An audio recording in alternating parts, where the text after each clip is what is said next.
Let's figure it out here.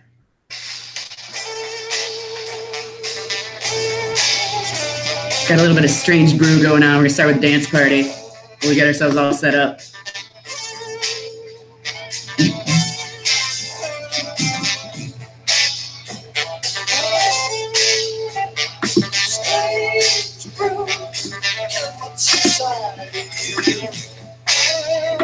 Get ourselves muted over here. Thanks so much for being here, everybody. There's a lot of people here already. Thank you.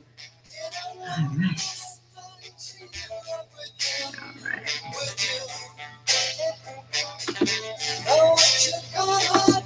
Okay, I got the pop-up chat going.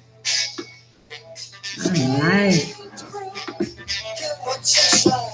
All right. Okay, I think we're all set. Hi, everybody. All right. Happy Friday the 13th.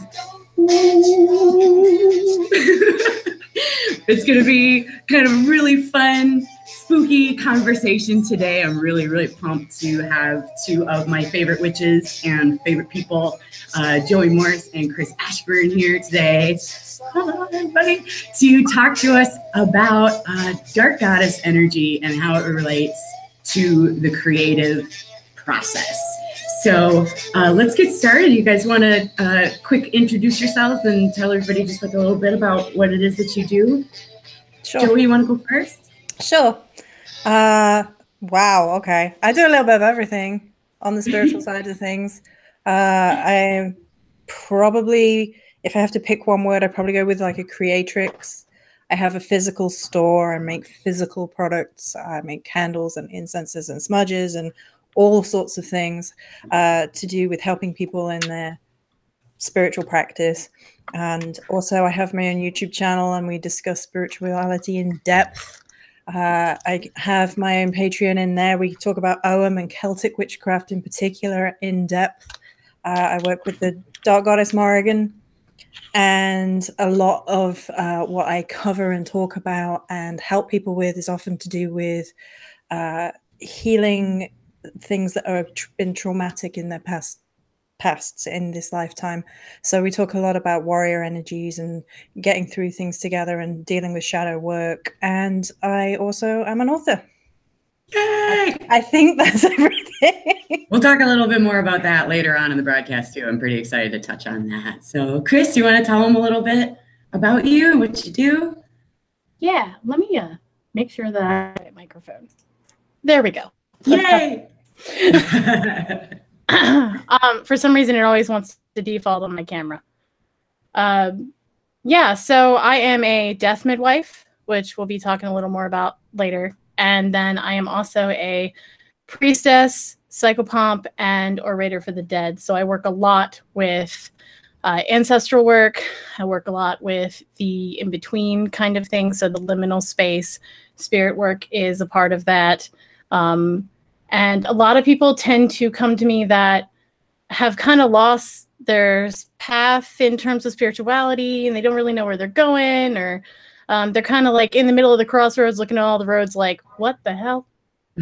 So I basically give them access to my 23 years of experience and we just go at it. I create an energetic nest, work with my empathic abilities and whatnot. And so I have an e-course that I've written. I obviously do a lot of lives, especially with Joey. And I do sessions. I provide sessions for ancestral work, shadow work, and overall general, because sometimes people just go, I'm here and I don't know why. So now what? Very good. Finding pathways for people. Basically, like. Yeah, connecting. Very good. So getting into our dark goddess discussion, I know that's not something that we talk about a lot on my channel. I know that that's really sort of both of your bread and butter and something you're really familiar with, but I thought maybe we could spend just a little bit of time talking about what the archetype of dark goddess means. And the first thing I wanted to do is a little bit of dark goddess myth busting. So I'm wondering if you can answer a question for me. In order to work with dark goddess energy or that archetype, do I need to be a depressed, death obsessed, morbid, masochistic person? I mean, no, but you can come sit with us if you are. I mean, that sounds awesome. You can come sit with us if you want. Yeah. You can sit with us. Those aren't so bad. They're not. It's no, not a leading question at all. Yeah, you don't have to be stuck in that space. But I also think that you don't have to be afraid of being stuck in that space either. Mm-hmm. I think it's kind of a two-sided thing. You don't have to define yourself as that, but I think that those things kind of come along with the path a lot of times to where they don't have to define you, but they are part of you. We're human. Yeah. So. And I think it's when people find themselves in those places that they are led to work with dark goddess energy. So I think it can be an impetus for people. But I also do think that there is a stereotype around working with dark goddess energy that you are a very serious person all of the time. Right. And that everyone just like talks like immortal. Yes. Yeah. I mean, the thing is about working with dark goddess energy is a lot of people start working with dark goddess energy when life is tough, like when you're struggling with something. And it's just sort of a natural flow of when you end up talking and working and looking at working with dark goddess energy. And sometimes those things that we've touched on as stereotypes, they just accompany being in a difficult space. Depression in particular, for a lot of people, is just a result of whilst it can be biological and all the rest of it, but it can just be the result of struggle. And often working with dark goddess is helping you to overcome struggle. Right. So for me, there's like a kernel of truth in stereotype, but it's not necessarily what the stereotype promotes it to be. It's not the whole picture. Yeah. And there's a comment in here that I think speaks to that. If we flip the question, it becomes even more obvious. So many people who work with light goddesses, this person believes, don't consider themselves to be 100% happy, light, and upbeat all the time. So that's just something I wanted to, I wanted to broach that before we got into this it's a spectrum. It's a spectrum. No one lives on one end of the spectrum the entire time. That just, I mean, that wouldn't be living. No. Yeah. Yeah. So let's talk about, I'd love to hear what your thoughts are about some keywords around dark goddess energy. What words come to mind for you guys? You going first? Or am I going first? Go ahead. You're like dancing eager. No, I was just, Okay. All right. Okay, I wrote some down because Virgo keywords. Of course. Get 3 earth signs in a room, there's going to be a list. One list coming now. Many lists. Okay, so I've written down Phantom, Warrior, Death Scream, Resilience, Wounded Healer, and Alchemize. Some of these are going to need more explanation than others, but so Phantom is an element of the goddess Morrigan who I work with, Phantom Queen, Babe. And that feeds into the idea of the death scream as well, which you can read all about on my blog in much more depth, but it turned out to be all about expression and fear and dealing with parts of our subconscious, which happens with dark goddess energy. Phantom is the seen and the unseen. Talking about working with other eyes is something that I talk about quite a bit, which is seeing beyond the confines of the everyday and seeing the magical in amidst the everyday. Warrior is an archetype that you can work with dark goddess energy, which people don't always catch on to. There's quite a lot of warrior energy in dark goddess. They immediately go down the kind of, morbid gothic idea, but there's a lot of warrior goddesses that are dark goddess energy. Resilience is kind of something I talk about a lot, which is getting through the tough times. Alchemizing is taking the shiz that you've been put in and getting something out of it, shifting the perspective, shifting the energy, changing it up. And then Wounded Healer is basically me. So, which is taking the things that have happened, the difficulties, the wounds, the pain, whatever it is, and alchemizing it, shifting it into something else, and doing that through a relationship with dark goddess. Beautiful. What about you, Cris? What do you have? I mean, one of my first ones, and people will debate this, I'm sure, but one of my first ones is crone, just because of how I grew up. I grew up surrounded by a bunch of crones, you know, howling around the fire at night, and with that like Hecate energy going on. So for me, that kind of independent wise woman feel is inherently dark goddess to me. I know a lot of people can have it other ways, but that to me is dark goddess. And I'll even carry that into womb. The word womb to me is dark goddess. It's void. It's the space of kind of endless expansion. It's the womb that carries us, that comforts us. And everybody always looks at dark goddess as being kind of scary. But if you think about it in the womb context, that holds us and cradles us for how long? You know, right. To create that spark of life so that we can grow. That's not scary at all to me. That's where we shine the brightest. Forgotten is another word, because like Joey's phantom and the unseen kind of theme there, for me, the forgotten play into a lot of that. And that can be like forgotten as in ancestors. It can be forgotten as in the forgotten spaces of ourselves, or the things we would like to forget, but that demand being seen, like shadow work. And it speaks to the memories and the echoes of things. There's something about that kind of liminal between spot that does inherently feel very dark goddess. Another one, it's not one word, but I would say tough love, because I think tough love is something that dark goddesses are like, okay, look, it's put up or shut up time. And I think that's the thing that people get scared of a lot, because they will do that. But the thing is that it's not meant in a malicious way. It's meant to help you grow. It's like, you know, your mom being like, don't touch the stove, and you touch it again, and that time it's like, well, you won't do it again because you burned yourself. So what lesson did we just learn? You know, sit with that, figure it out. Sometimes we need to burn our hand on the stove to learn the lesson, and dark goddesses allow us to do that, I think. Yeah.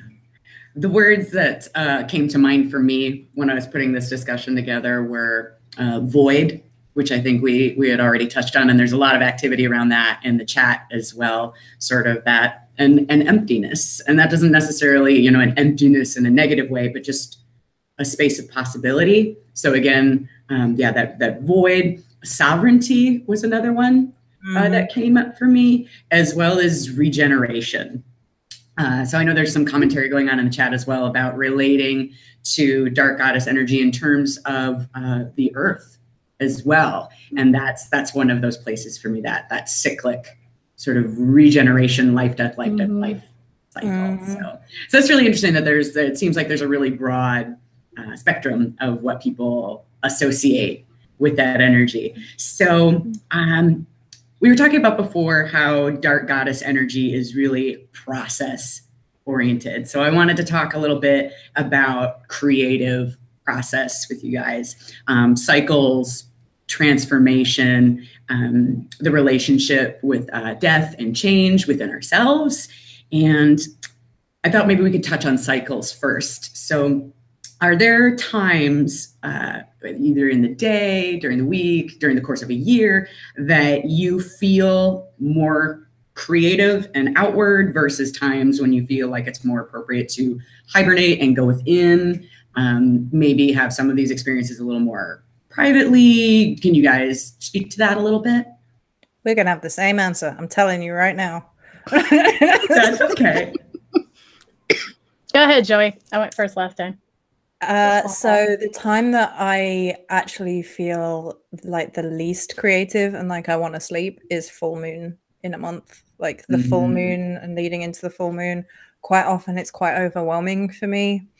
I don't know if it's a byproduct of working with the dark goddess, or because that's where I naturally sit energetically, or all of these things, most likely all of these things, but I feel happier in the in-between hours and darker hours. So sunset into twilight is when I have always felt most alive in a day. So that'll depend on what time of year it is, obviously.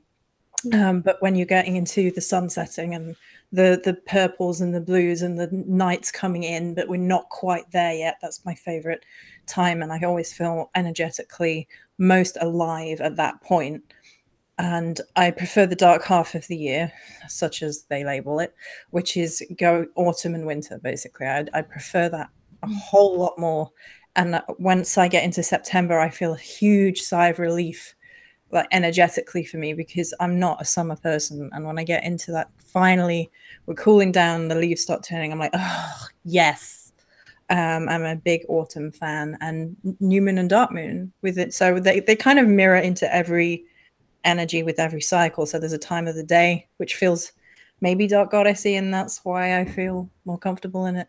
There's a time of the year that feels more dark goddessy, like going into your Samhain, going into your dark half of the year. And then in the cycle of the moon, I prefer the new moon and the peace and the potential energy. And it's much more of a creator energy, I think. I feel more comfortable in a space where there is all that possibility and you can just tap into it, maybe.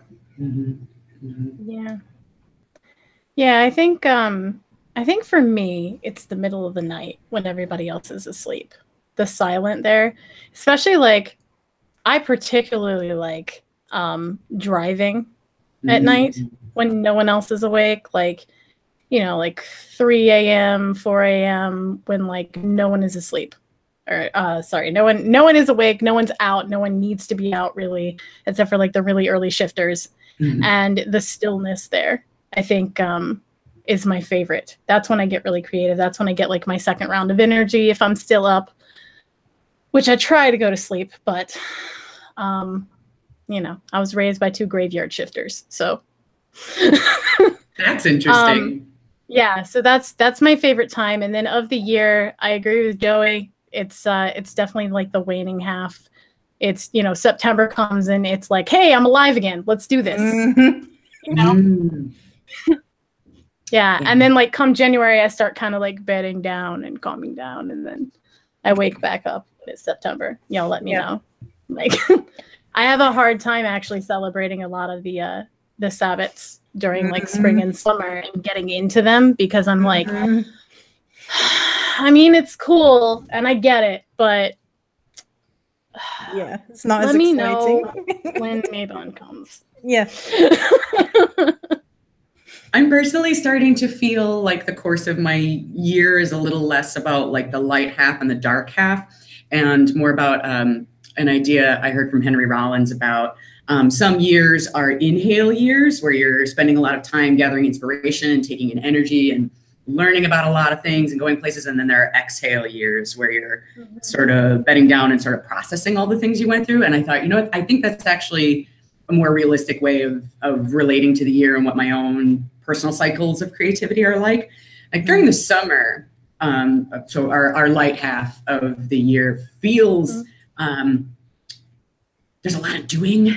There's a lot of going places and being social. For me, my performance schedule is usually really active in that part of the year. So it really feels like for me, that's more of my like the inhale part of the year for me, where I'm doing all of the gathering and reading all of the things and trying to go out and have a lot of sensory experiences. It's when I travel the most. And then that dark half of the year feels like the exhale part for me, where it's like, okay, now what do I make out of all of that stuff that we just did?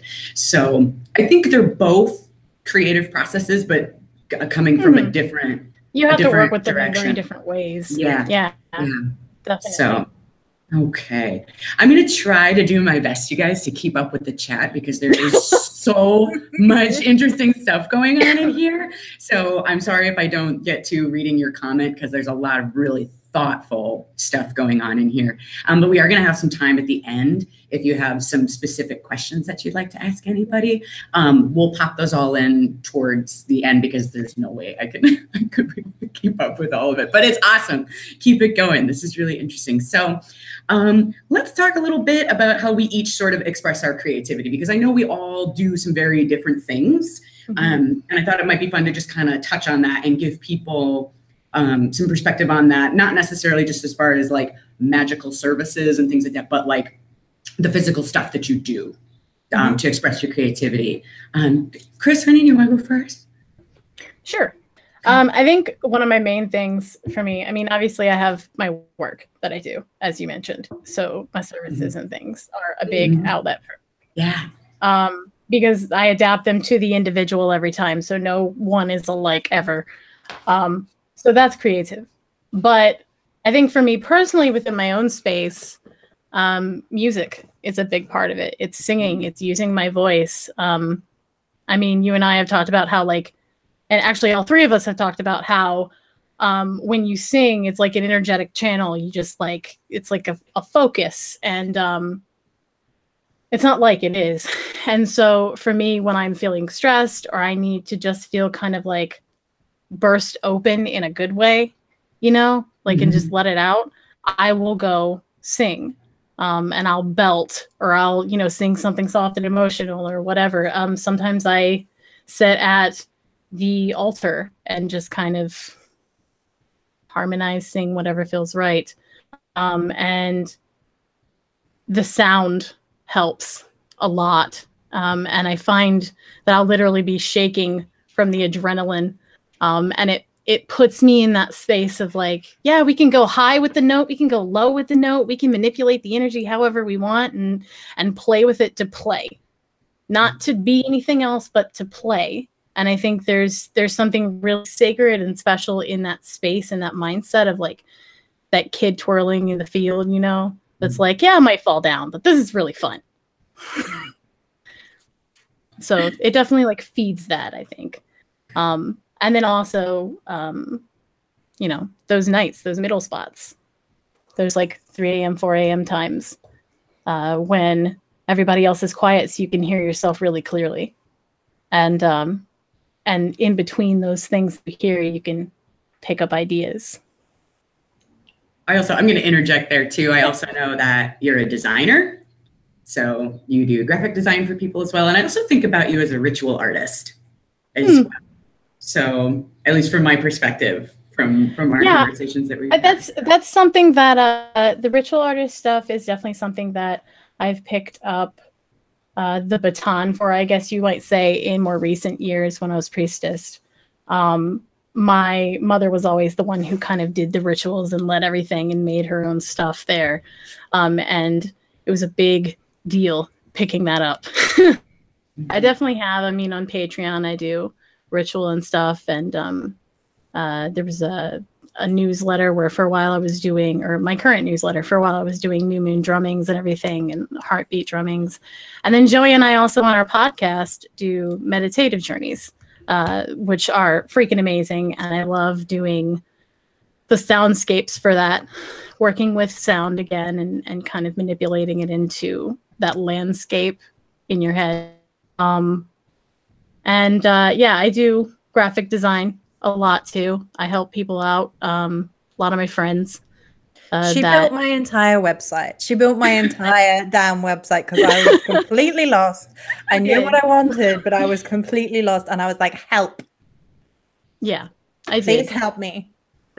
That was a thing. Yes. It's not something that I necessarily like provide as a service, but it is something that I grew up doing. It was one of those things that when you were bored and a teenager on the internet, you went and you made a MySpace, and then you taught yourself HTML code, and then you taught yourself cascading style sheets, and then you taught yourself all kinds of things. And then you were like, Photoshop, let's learn that then. And it just kind of went on and on. And so now I have a lot of knowledge based around that, and I use it when my friends get in a bind to help them out.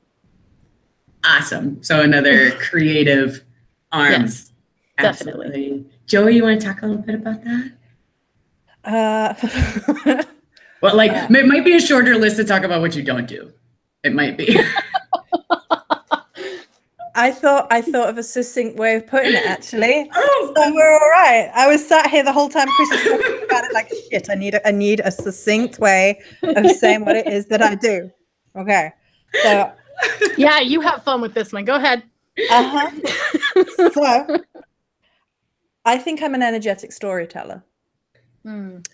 And by which I mean I conduit from spirit and gods and deity, and I channel that into products whether it be infusing that into physical products which have a soul, which have a story, or whether it's infusing that into poetry or stories, or whatever it might be. I think I'm an energetic storyteller the more and more I think about it. So I've got some actual physical products on the desk, because of course I do. So I can show you how this works with regards to physical products. So this is a spell oil, and on the surface of it, it's just a spell oil, right? So I'm going to move it around, so hopefully you can see the shimmer moving through it. It's gorgeous. This is bone oil. This is Goddess of Bone oil, which actually isn't available yet. So sneak peeks and all that. And this came about from working in the energy of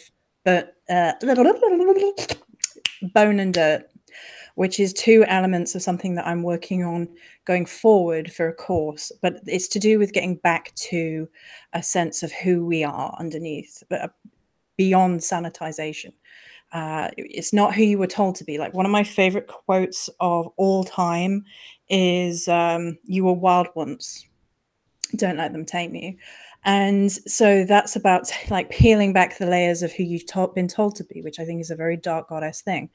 And so the bone part of that, it came into like these two overarching areas. There are lots of in-between spaces with it, of course, but bone for me became very much the very, very dark goddess energy. Like, and so the products then kind of get infused with that energy and that story. And other products will be to do with, say this one. So this you can't actually get because this is for the Patreon Owen boxes, but this is oak, ash, and thorn powder. Oak, ash, and thorn are the three trees that are believed to open up pathways to the other world in the Celtic tradition. And then you pull on mythology, pull on stories, you pull on existing stories, and then you weave them into the fabric of physical items or stories or poetries or whatever it is that relates to the here and now and relates to a message of soul. So I do that in terms of these physical products, and I do it in terms of blog articles, and I have my book here, which Molly knows I'm going to sit here and just get. Oh my gosh. You know, the front of that looks really similar to someone's art that I know. Who did that? Yeah. Who did this? Oh, you wouldn't have heard of her. You wouldn't know. She's obscure. No, it's Molly. It's Molly. Molly did the cover up for this. It's absolutely beautiful. So this is Songs of Shades, and this is channeled from the Dark Goddess. So it's sacred poetry channeled from the realm of spirit and held within these pages. Rituals accompany these to enrich their meaning. May your journey with the Dark Goddess be inspired by the words that you find here. May they open up paths to spiritual elevation and wholeness.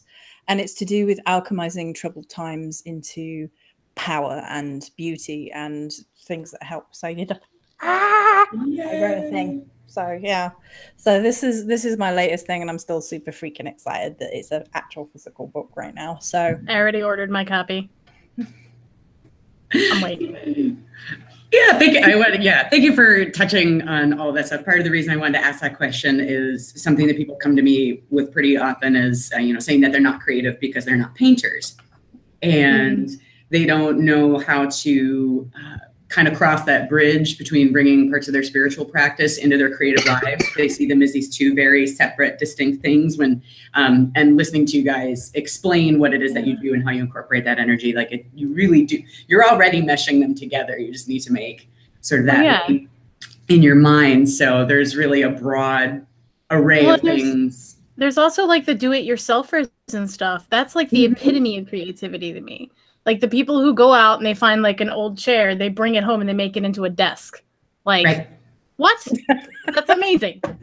You just took something that someone was using as waste and repurposed it into something beautiful and, that belongs, that has a space in life again. Like, that's magical as shit.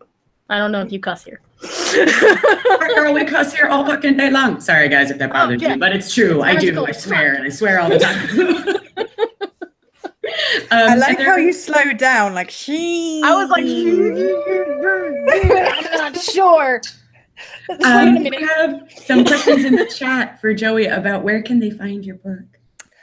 Well, you can find the book on starryeyedsupplies.com. Currently, I've sold out the first 30. So I'm waiting until those 30 arrive from the publisher. I'm sending those 30 out, and then I will restock. So I'm hoping beginning of next week there'll be more in, because I know there are a couple of people waiting already. But I really, like, I have 30 orders and the publisher hasn't sent them to me yet, and I'm already like, I need to get them out and they're not here yet. So if there are any more, I think I wouldn't sleep. So probably the beginning of next week there should be some more available, and they're available worldwide. So beautiful. So yeah, I've also had the privilege of getting a sneaky peek of this book, and it really is very beautiful. The poetry, the storytelling, it's very raw, and we're going to talk a little bit more about that later on in this conversation as well.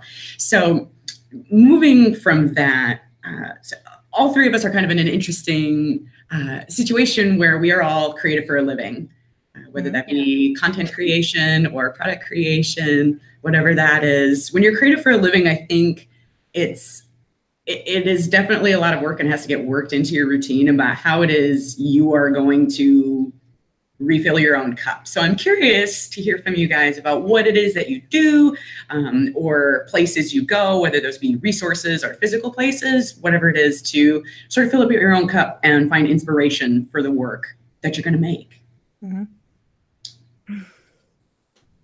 I think I went first last time, so. You did not, but I will go first this time again. Well, there is different things, because actually my relationship with Cris and indeed Molly has helped me with this.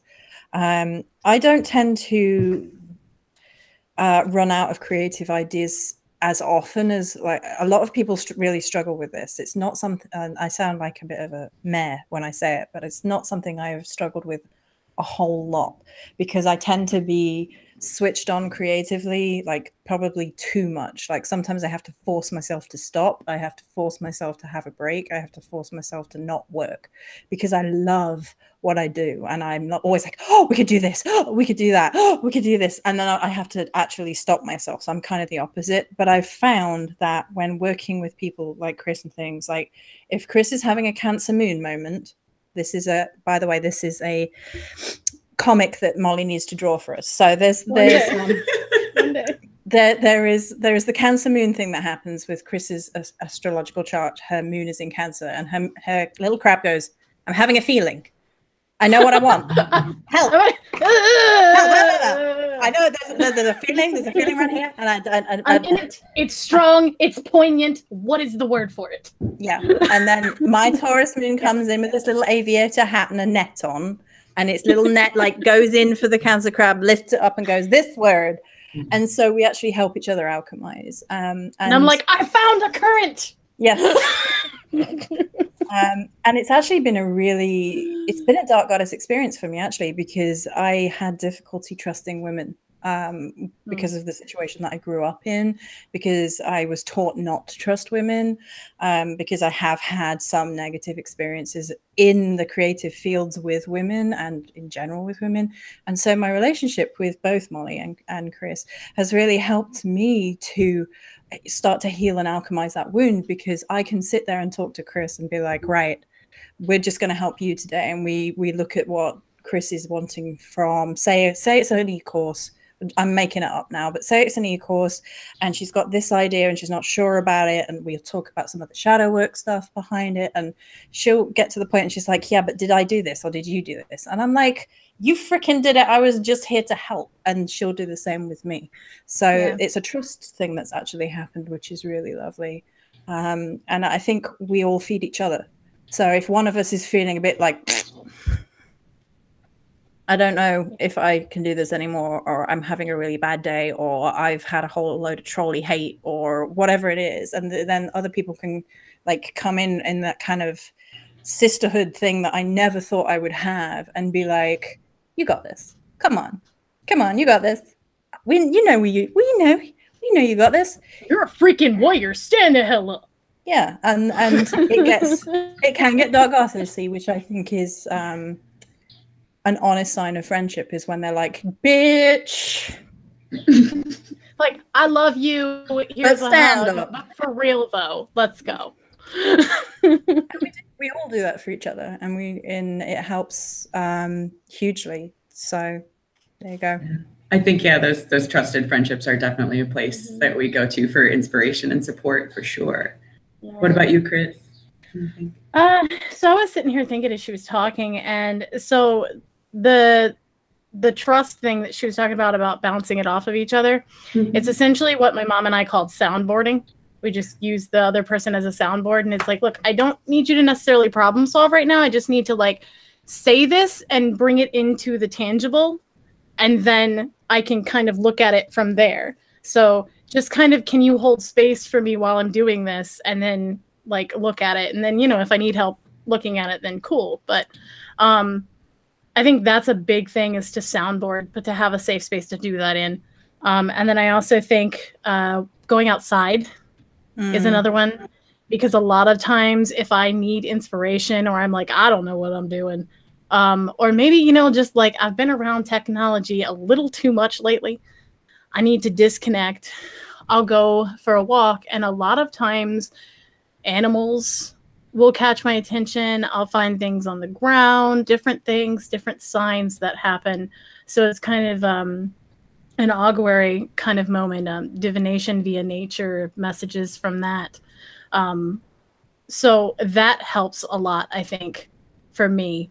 I mean, there's a reason like my office window is right in front of a big tree, because the ones that come and they stare me down, as opposed to just being on the tree, I'm going to look that shit up.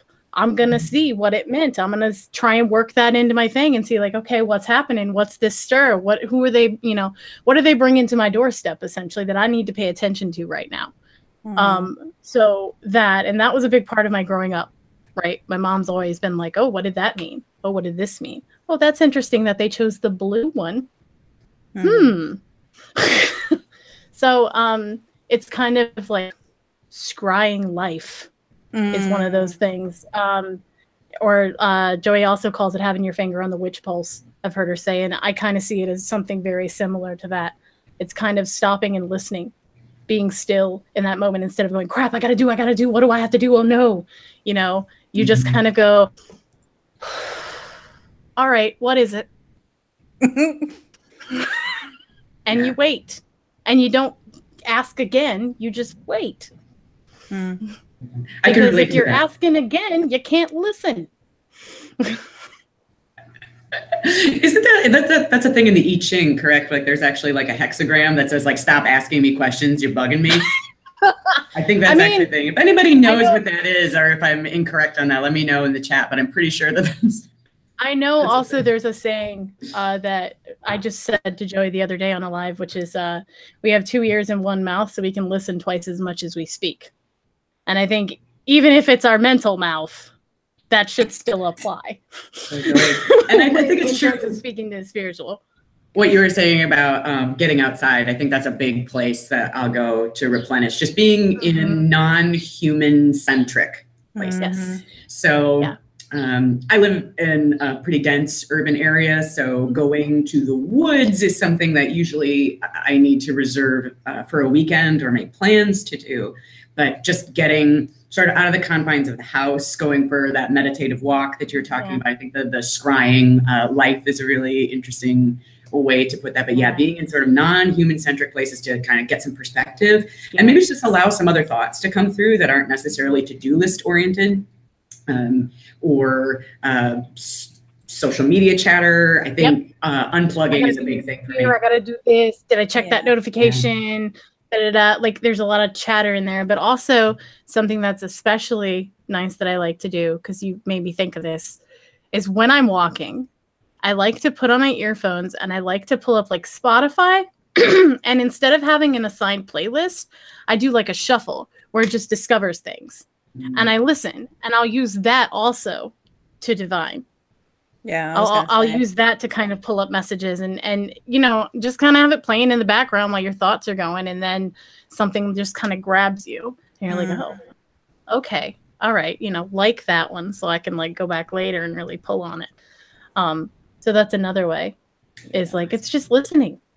Music definitely listening to something deeper than the surface. Awesome. I realized I skipped sort of an important question because there's some confusion about it in the chat. Apologies. If we could just quickly, because I know we all have different experiences with this, if you can maybe speak briefly to if there's a particular dark goddess form that you work with regularly and sort of how you relate to that. Whether it be sort of a personified deity, whether it's an archetype, sort of a larger energy or theme that you work with, just because I know each of us have a very different one. If we could just quickly touch on that, I realized I skipped that question. It would make a lot of this probably make a little more sense. So I work with Hecate via my mother, right? Who kind of, I got that from, I resisted that one and then she smacked me in my head literally one day. And here I am. And then before that, I worked with Persephone, who could be kind of seen as liminal space there. But I currently work with Hecate and then Hel, who is the Norse goddess of the underworld, 1L. And I have to specify that because phonetically everybody's like, what? So yeah, no, I work with Hel and Hecate, and Odin's kind of like in the background, like a grandfather. He's around, but those are my main two. Excellent. I technically am a channel, and it's one of my gifts, so I can work with and speak to and listen to most deity. There's not many that I have a problem connecting to if required or requested to help someone else, but my mother is the goddess Morrigan. I most work with her in her aspect of Bave, which is, they assign it the crone aspect, but it's way more complicated than that, because if I had to choose one archetype for the Morrigan, it would be shapeshifter. So she's always all things and she's always shifting, and she will never show up the same way twice, kind of thing, unless you're not expecting her to show up the same way twice, and then she'll show up the same way twice just to throw you off balance. So there you go. Wonderful. Okay, so I know my experience is a little different, that the dark goddess face that I work with most regularly and seem to be able to have access to the most easily is Baba Yaga. And I work with her in a more archetypal way. She does have a space on my altar, but really the way that comes through for me is sort of the voice of my maternal grandmother. So she's the part that comes through. It's definitely got kind of a grandma chic sort of vibe to that. When we were talking about the tough love element as well, and resourcefulness, I think, is one of those things, making it through the tough times, sort of the bootstrap kind of idea. And also Baba Yaga is a character who is sort of that classic kind of archetypal witch of fantasy, where she's feral and she lives on the outskirts and she's okay with being outside and away from the town. And you need to go deep into the woods, away from things that you would normally think keep you safe, to access her. So that's how I work with the dark goddess, in sort of an archetypal way. And usually that's, when I'm in a situation or sitting at my altar, like, what would grandma do about what's happening right now? Oh, we need what would Baba Yaga do bracelets. Oh, man. Damn. That's awesome. So I thought that might be interesting to share, since we all have, again, sort of a variety of experience there. So let's get in. Oh, go ahead. There was something in the chat that I wanted to address really quick if I could. So it said, I feel that Hel and Persephone both hold that in-between space. I agree. But I think that Persephone and Hel do have a different kind of perspective within that, though. It's like the same table, but they're at different sides of the table, if that makes sense. So yes, they're at the liminal table, but it's a different branch, I think. But I do get what you're saying there, absolutely, and I agree. And Hel in the Avenger movie, somebody asked about that really quick. I haven't answered that publicly yet, and if you would allow, I would like to answer that very quickly. I'm gonna hide. It's interesting, though. I think that this is a good conversation to have. Let's answer that question, because we do end up seeing that dark goddess archetype really in popular culture, in, I think, what could be sort of described in like a negative villainized ways. kind of Yeah, way. Yeah. yeah. So yeah, go ahead and answer to that. Yeah. So here's the thing. So on one aspect, I'm glad that her name is out there, because the people that want to know her and that like want to look deeper into it are going to look deeper, and that's kind of the core of who she is. You want to know something, work for it, right? I'm not going to tell you, you got to figure it out. Use your intuition, feel it out, figure out my story, because it's not written plainly out there. So the fact that it isn't portrayed exactly is kind of the point, I think, for her. Did I necessarily relate to that version of her? No. Honestly, I thought she looked like an antler queen. I can't deal with that. But and the story itself, though, let's be honest. So the story of that in the Marvel comics, the mythology is already twisted, right? Because they have Loki and Thor being brothers. That's not what it was. It's not a mythological text, right? It's not, yeah, like for what it is, and for what it isn't, it definitely isn't. You know what I'm saying? So I didn't hate the movie. I see the exposure for what it is, and I see it as another avenue via pop culture for people to find her. But I do hope that people dig a little further and see beyond that. But that's really not my decision to make. That's theirs. Okay. So I guess my next question would be, can we talk a little bit about examples of dark goddess lessons that we can apply to our creativity particularly? So do you want me to go? I can go first. I have a couple of thoughts about this if you want to collect some ideas around it. For me, one of those lessons is the value of solitude, which I think we have touched on, the value of that alone time, that sacred alone time, not loneliness, but time spent alone, listening to your own voice, being in touch with the inner landscape. I know that's something that we talked about earlier, as well as the value of and the acceptance of not being liked by everyone. That's a big one. So that's definitely something I relate to on the Baba Yaga level. Like, it's okay to be outside. And that's actually probably a good place for you to be some of the time. Not all the time, because then we get into like weird antisocial behavior. We don't need that. Like, we'll bring it back. But that it's, the fringe is probably a good place for you to do your thinking and sort of bringing forth the stuff in you that you need to then bring out into the world. I also think that resourcefulness element, I know I've touched on that a couple of times, but using what you are given currently to make what it is that you need to make. And I also think there's the shedding and regeneration element, that there are going to be parts of yourself that you do need to let go of if you're going to make progress, whether that's on a particular project or within your craft or sort of your personage as a whole. I think that regeneration portion is particularly important. So I'd love to know what your thoughts are around dark goddess lessons, around your creativity. I definitely agree with what you've already said. Those are definitely some of the lessons that I think would feed in for both of us. And as I was listening to you, I just wrote two that I think are perhaps a little bit more organic in the form of dark lessons that they take, because they're a little bit more on the warrior side of things, sort of. So the first one is kind of like the alchemizing your pain. And I've written it down like this: you can, and you can show other people they can too. And that's very much about being a voice for the broken, a voice for the hurting, a voice for people who are suffering. And I've had people say to me, they were in a very fragile state, and hearing that I had been through some of the things that I had been through and alchemized that with dark goddess energy made them feel that they could keep going. And that's been a huge, important part of my path, particularly, and dark goddess work. So I definitely think that was a major one.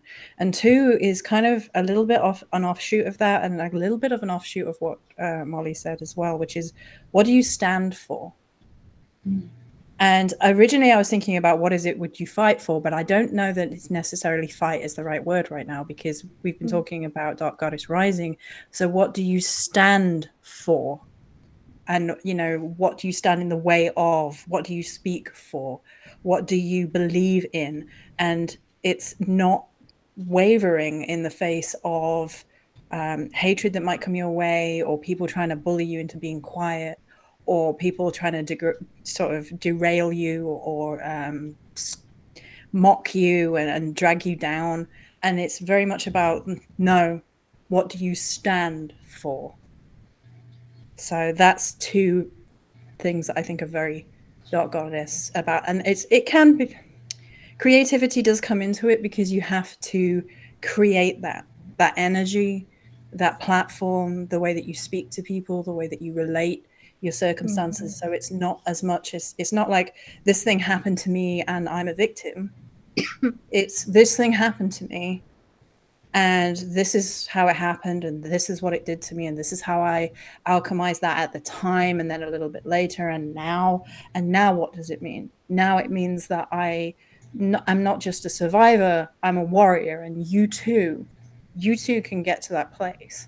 And so it's about like creating that pathway for both yourself and for other people. Wonderful. Yeah.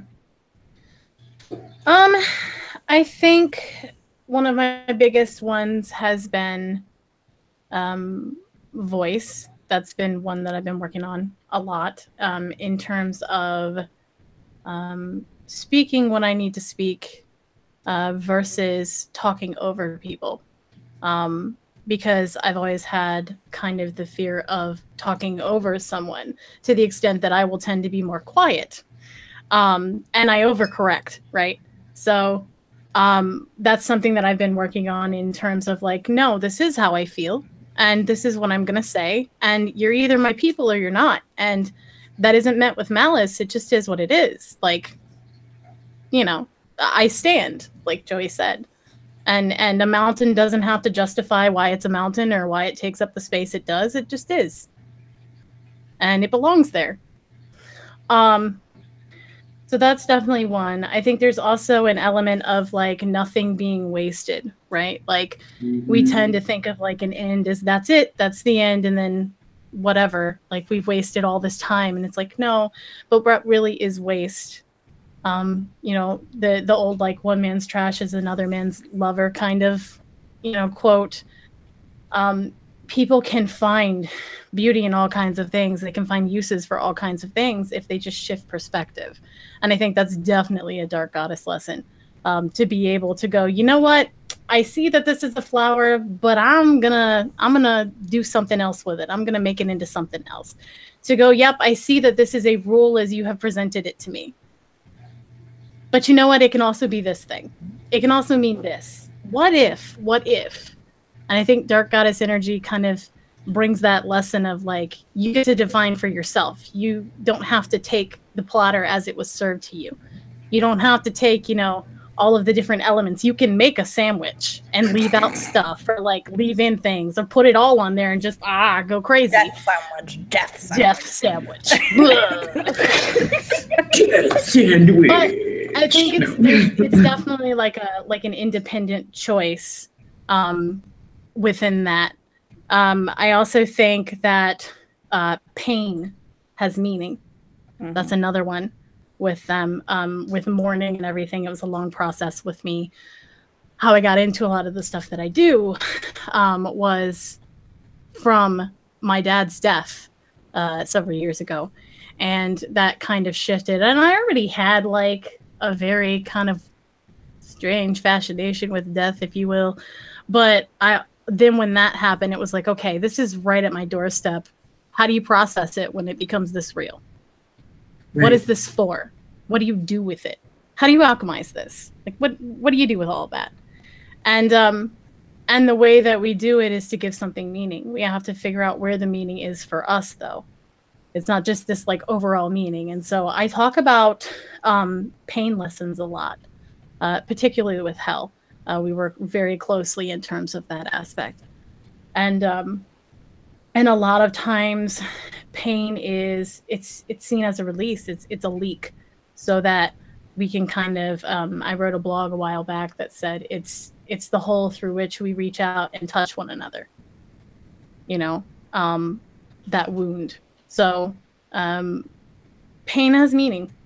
Pain has meaning. That's it has a place, and we don't have to like shirk away from it. I'm not saying we have to live in it necessarily, but it's everything in moderation, and I think we don't have to be scared of when it comes to our door. Yeah. I think Crimson Wolfheart had a really nice comment that summed this up sort of beautifully, that Dark Goddess energy has given me an ability to shift perspective on a lot and nearly everything in life, and that absolutely adds to the creative process. So yeah, talking about repurposing those experiences that we have that might be painful, or on the surface might look like good things, but might not necessarily be. So yeah, sort of this lesson of also pretty much nothing is as it seems, I think is a pretty important Dark Goddess as well. So we're going to start kind of wrapping up this conversation. I have one more question for each of us to answer. And then if you guys in the chat have any questions, we'll take some time at the end to answer those as well. So if you've got them, we can start popping those into the chat. And my question for you guys is if you'd be able to share a story or an example of a time that you transformed one of those experiences that we were talking about, one of those painful experiences or something. Doesn't necessarily have to be traumatic, but uncomfortable experiences into a creative project or really illuminating creation for yourself that you found some healing in.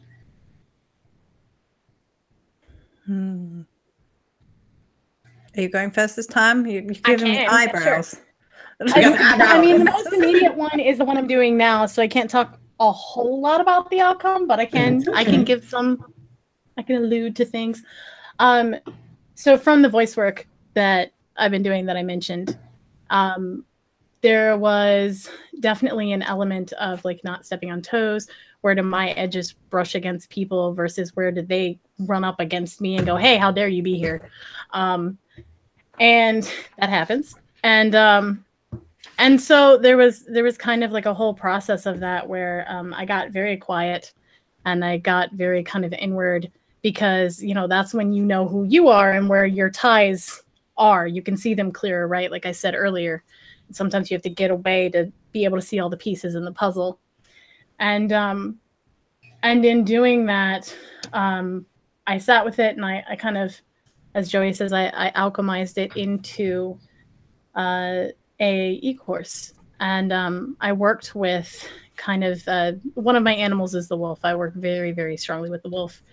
The women in my family work very strongly with wolf even. And so it's my pack, right? And the idea of pack, the idea of all howls being individual, but all of them together forming that at the same time, you know, not brushing up against each other necessarily, but supporting each other in being individual, and kind of exploring that. So I took it inward. I beat myself down a lot.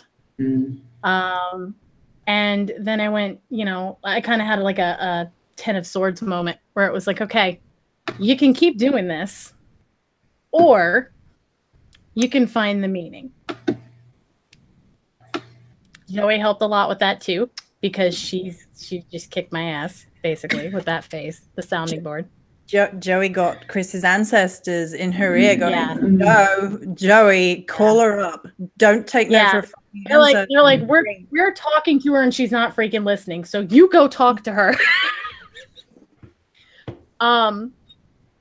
And yeah, and through a lot of kind of shadow work around that, I have worked with kind of my throat and opening that up and opening up voice, and in many different ways. I think when we think of voice, we only think of it in like a speaking way, but there's a lot of ways our voice comes out in a lot of different forms. And with all of this, I started to notice every root that was connected to voice. And it just got deeper and deeper and deeper. And then I was like, I have to write about this. I have to put this down, because when I shared that on a live a while ago about the voice stuff, you know, there were people there that were like, I feel you. Like I've been there. I know that place. And it's like, if I'm going through this, man, like I need to write this. I need to voice it, literally, as I'm talking about voice. And it kind of came full circle. So now within that, I'm working with Wolf Energy and Your Howl and that voice. And there's a lot more details to it, but I can't give it because it's not ready to be given out. And I see you, YouTube. So yeah, I love that howl connection. That's I think that's a really valuable lesson. Absolutely. Joey, do you have something? I feel like you have something that you wrote recently. Maybe that might be an example of that. What I'm going to do is I'm going to say there's an undercurrent of something that has been feeding into a lot of what I've been doing lately. And that is that I always felt like the outsider, always. And I always felt like I didn't belong. I felt like I wasn't liked, or I wasn't likable. I grew up being told that I was the bitch. I got growing up told that I wasn't likable, that I didn't fit in, that people didn't like me.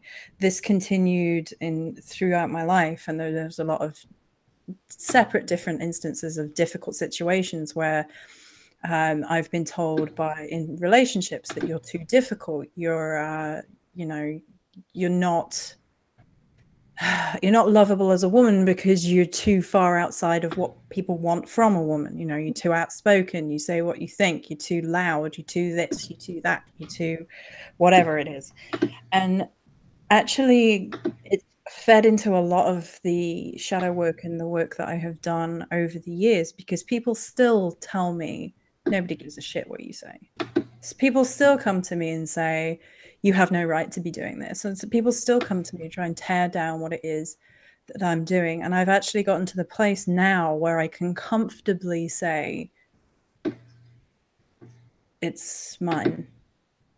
It's mine, and it's what I choose to do with it. It's not, I'm not taking the poison that some people bring to that, and not listen when people are trying to say you're this or say you're that. And I had an experience very recently, which is when people were bringing all this shiz to my door, and they were like, you're this, you're that, you've done this, you said that. And I was sat there going, I haven't freaking done any of this. Where is this coming from?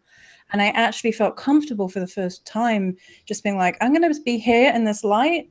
I'm just going to let my light shine through. I'm just going to keep telling my truth, and I'm not going to pay any attention to any of that. And that finally kind of manifests itself in terms of creativity, because when you believe you can, you do. You write, you create, you post things, you talk about how you feel, and it becomes about who you are, not who anybody else perceives you to be. And so that thread has definitely followed me, and I still struggle with it. It's still a shadow. It still comes up at times and makes me feel rubbish, and like, you know, you still have to deal with it. It's not like, ping, I'm fine. I wish it was. That's a misconception that people have. Like, they think that like you get over it and then you're just done. Like, now we've mastered expert level, and we can do what we want. No, it comes back around. You just keep dealing with it. And it kind of showed me through my book, because like in my mind, I was like, not that many people will probably want this, because it is like channeled invocation and channeled poetry. So maybe it's not that big a deal. And I said to myself, I'll order 10. And then I said to myself, do you want 15 just to be safe? And I was like, okay, if I order 15, even if 15 don't sell, we'll be fine. 15 sold in hours. And the next 15 sold out by the next morning. And it was a huge moment for me. And I like cried. I like cried my fucking eyes out, because it was just like, I'm going to cry now. It was just like one of those moments of like, you do matter. And what you say matters. And what you say connects to other people too. And it has an impact, whether you forget that it has an impact, whether you can't see through your own shadows that it has an impact, or whether you've just been damn hard on yourself for whatever reason. it does matter. And I think the Dark Goddess stuff was kind of, the first book was like the first kind of, first or second, like throwing open the doorway of the Dark Goddess Rising thing that is coming up through a lot of our souls right now, which is like, this matters. And this is the voice of people who have felt trampled underfoot for far too long, but what they've got to say, what their medicine is, what their lessons are, matters. Mm-hmm. Yeah. Absolutely. The ownership piece is big. Definitely. Absolutely. So I think those are great examples of, for me, I think probably the latest project, I know that I got a lot of support from both of you in was making my last record with my band was definitely a very transformative experience and a really different experience from my previous recording projects, and really taking a look at a lot of my feelings about rejection and frustration about not being able to do enough in the world, or feeling really thrown off balance by what was going on in the world around me, and trying to really like funnel that into songwriting and really crushing it, and trying to make a coherent story and collection of songs from that. And so it's definitely really been interesting now to see how those really kind of what felt like really lonely and crushing experiences at the time have translated to not only as the work itself and the collection of songs, but how people are now digesting it and what those songs mean to them in their own story and in their own life. And I think that that's being mirrored back at you, is like Joey was talking about with, okay, other people. I think that's part of it, like the isolation piece is realizing that everybody has the same feels that you do. Yeah. Everybody has the same feels that you do, and then you forget, you know, and that's how we feel lonely, you know, you're on a planet with how many billion people and you feel so isolated and alone. There's actually a form of Buddhist meditation or a practice called Tonglen, where you actually take on sort of the suffering of others and realizing that they have the same suffering that you do. And in sort of realizing that and breathing through it and working on it, you're able to send compassion to other people about what they're feeling because you are so familiar with it yourself. So I feel like that's kind of another explanation for what we're talking about with taking that work and moving it into the world. So that's really interesting. Are you guys ready to, you want to take some questions from the chat? I can look through. We got time for just a couple. I want to thank everybody who's hung out for the chat. We're going to take a couple of questions. I'm going to try to keep up. There's a lot of stuff going on in here. So let's see here. We're going to go through. I'm going to put on, let's see here. I'm in the Friday the 13th mood, so I've been listening to my Season of the Witch. It's funny, too. We haven't mentioned the last time all three of us were together was a Friday 13th. Yes, it was. This is like a tradition now. Live, yeah. It's a thing now. Every Friday the 13th. So let's go. If you guys want to see that, you can go to my channel. It's on there. Oh, somebody says, I can't wait to get my book. Waiting somewhat patiently as I wait and listen to Tiger Night. Thank you so much. I'm surrounding myself with it. Thank you. I'll add, Molly, you can definitely tell that you went through a lot of shadow work for that album. Because it's like it's a whole different shift. I mean, I already love Tiger Night, but I freaking love that album. It's very different for us. It was definitely sort of an adventure. So we were, I'll be honest with that, I was a little worried about how that was going to be received, because we're really known for being this like hyper positive, really projective, everything's rainbows. And this one is not a rainbow record, but it's gorgeous. Thank you. So I'm going to try to, let's see here. Well, thank you for all your sweet comments, guys. This is really beautiful. I'm basically scanning for question marks at this point because there's so much going on in here. You do have one from Rain Hawthorne. Okay. Let's see here. I'm trying to find it. Rain Hawthorne. Okay. How do you feel about the Black Madonna as an aspect of the Dark Goddess? Like, how would it mesh with those Baba Yaga energies? I think the Black Madonna is a really interesting idea.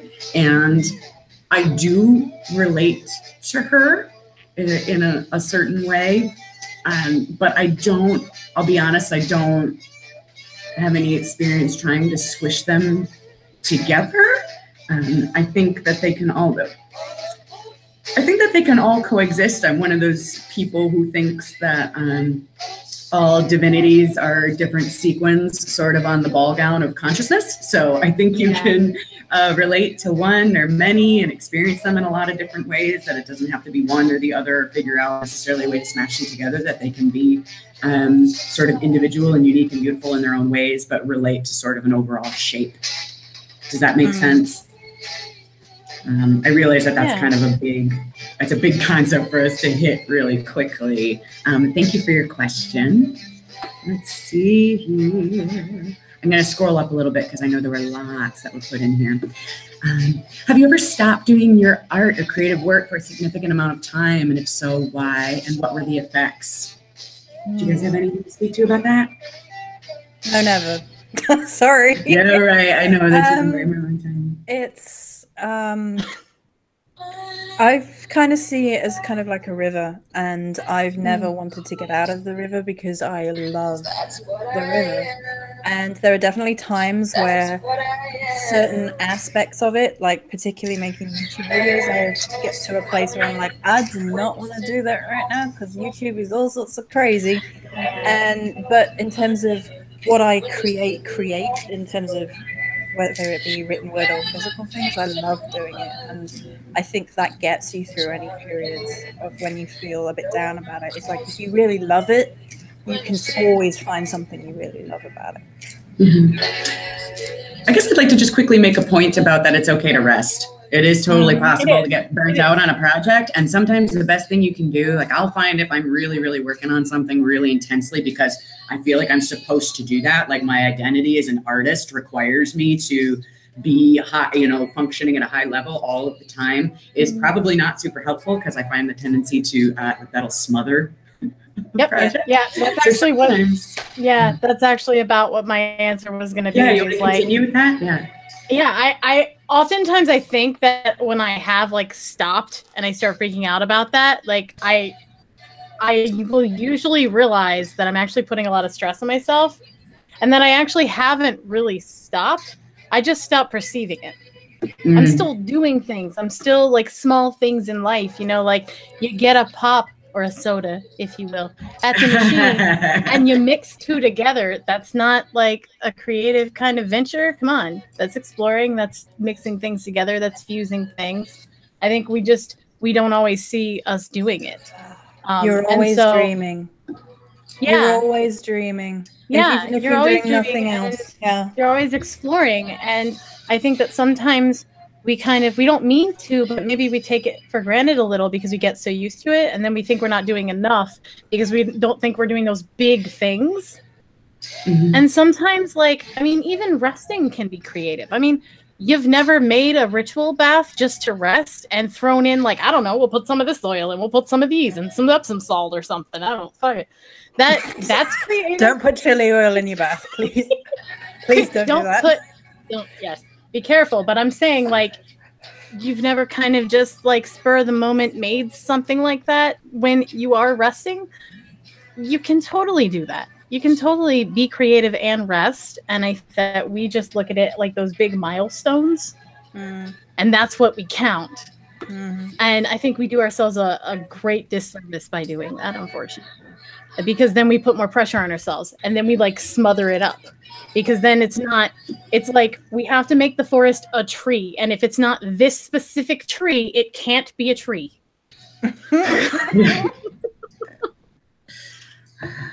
Okay. Scrolling through, there's so many good questions. We'll do one more.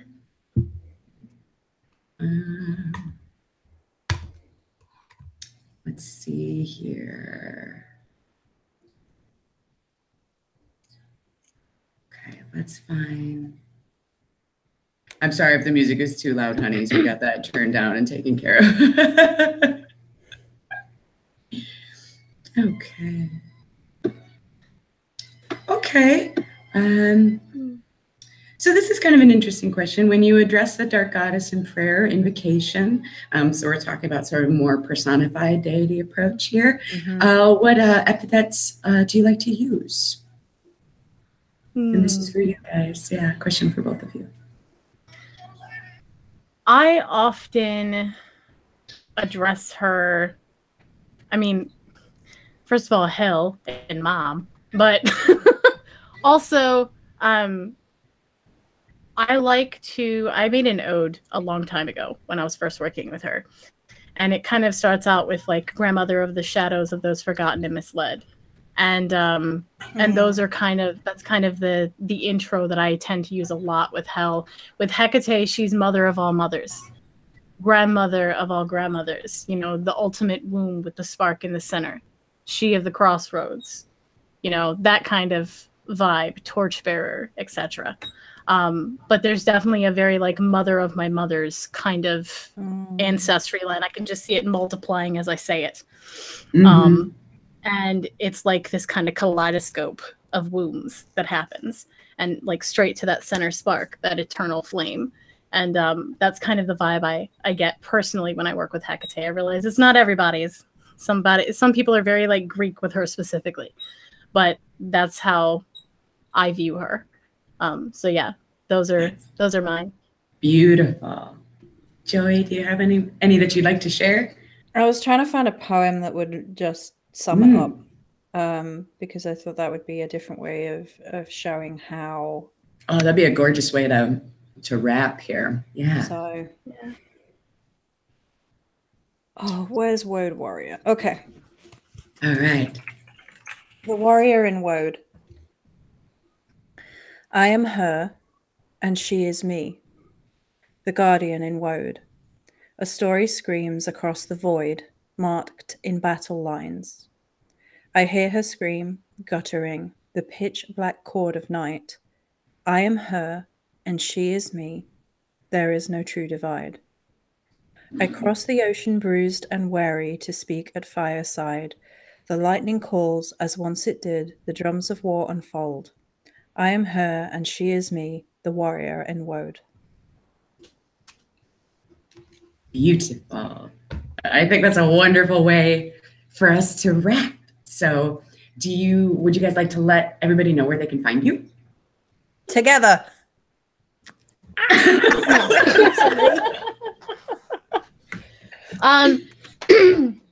Well, first off, you can find both Joey and I together, as she just said, at What the Flux Podcast, which you can find at chrisashburn.com/podcast. Cris has no H in it. It's CRISASHBURN. I specify that tagline for you. You could be like hell with one L, Cris with no H. Bam! No H. I'm gonna make it extra English when I say it now because of that. Okay. Perfect. Yes. Hell with one L, Cris with no H. Mm-hmm. And they can find you on Facebook. Yes, under the same they name. can find me on Facebook under Cris Ashburn. I have a business page on there. You can find me on Instagram under chris.ashburn. I'm also on Twitter.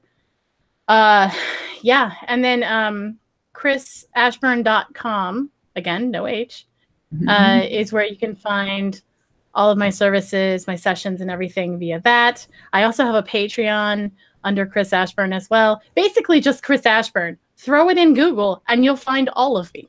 Well, not all of me. Not all of me in Google, but you'll find a lot of me. Yes. I mean, not that she knows about, but you know, we've got that calendar. Yes. But yeah, so you can find services. I did just put up my Ancestral Work 101 e-course again. It's been off for a little while. I was having issues with having that downloading right on the site, but I got that all fixed. So if you guys are interested in Ancestral Work, that's up there for a handy download. It talks about a lot of your basics, and it goes over different kind of altars, different placements, spirit vessels, various things. There's different projects and even a recipe from my mother in there too. That's great. Very cool. All right, Joey, where can they find you? How can we visit you? I think the easiest place for people to go to initially is www.starryeyedsupplies.com. We moved from .co.uk to .com. So if anyone's like, I've been going to your website and it says it's not there anymore, we're .com now. And that actually serves as a nexus, and you can find all the other links through. You can find the store there, and you can get physical products on the store. You can get the e-courses on the store, or audio courses, and you can buy the book there, or you will be able to when I restock it beginning of next week, fingers crossed, touch wood. You can find the links to my Instagram there. My Twitter links are there. The Patreon links, I think, are there. Chris, you're my technical team. Was the Patreon links on the store? Yeah, I'm pretty sure we linked it. It should all be linked on there. And if not, it's that literally happens every time something with the store happens. She goes, Chris, help. There was a question in the chat. What's it doing? About finding your blog. Is your blog also located? The blog is also at starryeyesupplies.com. Up the top, you can just click the blog and then you can read to your heart's content. There's a ton of it because I moved it, so I know how much there is because I moved it from one site to the other. It took 3 days. Yep. It's a lot. So there's a lot there, and it's but I also write on Witch, which is badwitch.es, or the House of Twigs. So you can find me there. You can also find me on Become a Living God if you want to. It's not the energy for everybody, but it is there if you want it. Is that Elvis? Oh, and Chris and I do lives all the time, and you can find us on either my YouTube channel or on Chris's. We tend to alternate, to be fair. I'm something, I mean, you just type Joey Morris Witch into YouTube, you'll find me, but it's something like / starry-eyed little lady, I think. YouTube's a bit weird with it's the little lady, I believe. LIL. Yeah. But if you can't find me that way, you can just type Joey Morris Witch into YouTube and you'll find me because I have a lot of videos. There's a ton of resources. I also want to interject really quick because I forgot to say this. If you look me up on Facebook, there's an alternative Chris Ashburn, which is Chris Ashburn Music. That's the page where I just sing a bunch of that's where I get my voice stuff out. So if you find that and you're like, because I see some people adding it. She's also on Smule. So, I am. Smule.com is where I sing. It's where I get my energy out. And it's not all super spiritual, but it's spiritual to me. Super spiritual. Well, you know what I'm saying? Like some people, they're like, oh, you're doing ritual music. And they expect, that's there's Iron Maiden and stuff on there. Not super spiritual. It's not Leviosa. It's Leviosa. You know the metal meme where he goes, Leviosa. Oh my gosh. Yeah. But basically, I just want to let people know, if they see Chris Ashburn music, that there's a difference. That one is the Smule one where I'm singing. The other one is my spiritual business. Perfect. Great. So tons of resources for you guys to look into. I want to thank you, Chris, and thank you, Joey, for being at my house today. Thank you so much, and for all of your sharing, and for everybody who caught it live and will be watching this in the future. I hope that there's something here for you to chew on and sort of deepen your understanding of this idea, and then maybe carry on and use in your own practice moving forward. So thank you so much for being here, Moon Babies, and we will talk again very, very soon. Have a great Friday the 13th, everybody. Bye-bye. Bye, guys. Happy Friday the 13th.